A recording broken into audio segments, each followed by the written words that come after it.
پچھلے جمعرات کو کتنی چیزیں بتائی تھیں؟ نمبر ایک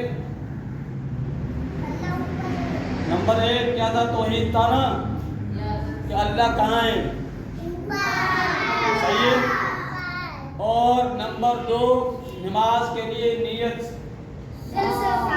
نماز کے لیے نیت کس چیز کا نام ہے؟ دل کے ارادے کا، دل کے ارادے کا۔ منہ کرتا ہوں بیت اللہ کی طرف 4 رکعتیں امام کے پیچھے، فلاں امام کے پیچھے امام، یہ جو ہے نا، یہ کوئی چکر نہیں ہے، یہ کوئی بھی اس طرح کی کوئی بھی نیت، یہ سب نیت یہ گمراہی کی نیت ہے۔ یہ کیا گمراہ ہے؟ گمراہی کیوں ہے؟ کہ اللہ کے رسول نے ہمیں یہ نہیں سکھایا، اللہ کے رسول نے ہمیں یہ نہیں سکھائی ہے۔ آئی بات سمجھ میں؟ تو نیت دل کے اندر کرنی ہے۔ نیت کیا؟ نمبر 3 پھر نماز کی جب ابتدا کریں گے تو ابتدا کیسے کریں گے؟ اللہ اکبر۔ جب اللہ اکبر کہیں گے تو کانوں کو ایسے ٹچ بکری کی طرح نہیں کرنے، ایسے ٹچ نہیں کرنے۔ آئی بات سمجھ میں؟ کانوں کو یا تو ہاتھوں کو کندھوں کے برابر ایسے اٹھانے، یا کندھوں کے برابر، یا کانوں کے برابر اس طرح، یا کندھوں کے برابر ایسے۔ یہ بات یہ صحیح نہیں ہے۔ اس طرح کر کے، اس طرح کر کے یہ لگا کے ہاتھ، یہ جائز نہیں ہے۔ یہ کیا ہے؟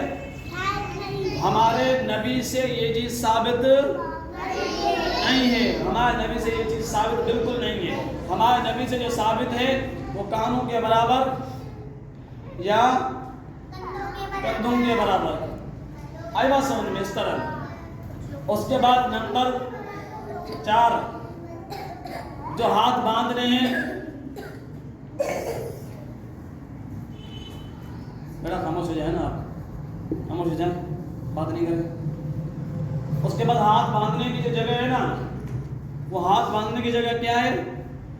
ہاتھ ناک کے نیچے نہیں جانا چاہیے، ناک کے اوپر بلکہ سینے پر اللہ اکبر کہیں گے، یا کانوں کے برابر یا کندھوں کے برابر۔ اس کے بعد جو ہے وہ ہاتھ باندھنے کا طریقہ وہ کیا ہے؟ اس طرح، یہ دیکھو، سیدھا ہاتھ الٹے ہاتھ کے اوپر اس طرح رکھنا ہے۔ یہ آئے گا سینے کے اوپر، یہ آئے گا سینے کے اوپر آئے گا۔ آئے گا سمجھ میں؟ اور سینے سے نیچے جو ہے اللہ کے پیغمبر سے، ہمارے نبی سے، محمد رسول اللہ صلی اللہ علیہ وسلم سے ثابت نہیں ہے۔ محمد رسول اللہ صلی اللہ علیہ وسلم ثابت نہیں ہے، جس پر ہم نے کلمہ پڑھا ہے اس سے ثابت نہیں ہے۔ تو لہذا ہمیں اسی کی بات ماننی پڑے گی جس پر ہم نے کلمہ پڑھا ہے۔ آئی بات سمجھ میں؟ تو نبی علیہ السلام نے جو عمل نبی صلی اللہ علیہ وسلم نے جو عمل نہیں بتایا، اگر وہی عمل ہم کریں گے تو کیا ہوگا؟ وہ عمل ہمارا اللہ کے پاس کسی کام کا نہیں ہوگا۔ من عمل عملا لیس علیہ امرنا فہو رد۔ اے بات سمجھ میں؟ اللہ کے پیغمبر فرماتے ہیں کہ جس عمل پر ہماری کوئی مہر نہیں ہے، جس عمل پر ہمارا کوئی عمل نہیں ہے، وہ عمل کسی کام کا نہیں ہے، چاہے وہ نماز ہو، چاہے روزہ ہو، چاہے زکوٰۃ ہو، چاہے حج ہو، یا کوئی بھی عمل۔ ہے مذہب میں سینے پر ہاتھ باندھنے کا طریقہ ہم نے سیکھ لیا۔ اب اس کے بعد اب ہمیں رکوع میں جانا ہے۔ جب رکوع میں ہم جائیں گے تو اس وقت بھی اپنے ہاتھوں کو اٹھائیں گے کندھوں کے برابر یا کانوں کے برابر، اور جب اللہ اکبر کہہ کے اس طرح جب رکوع کریں گے تو رکوع اس طرح کریں گے تو یہ دیکھیں، رکوع کے اندر یہ تو میری پیٹھ دیکھیں، میری پیٹھ، اور یہ دیکھیں یہ پورا کا پورا کیا ہے؟ ایک ہی ہے، ایک برابر ہے۔ کیا ہے؟ برابر ہے۔ دوبارہ دیکھ لیں، دیکھیں اب یہ دیکھیں، یہ دیکھیں، یہ پورا میرا گردن، میری پیٹھ سب ایک ہی کے برابر ہے، نہ آگے ہے نہ پیچھے ہے۔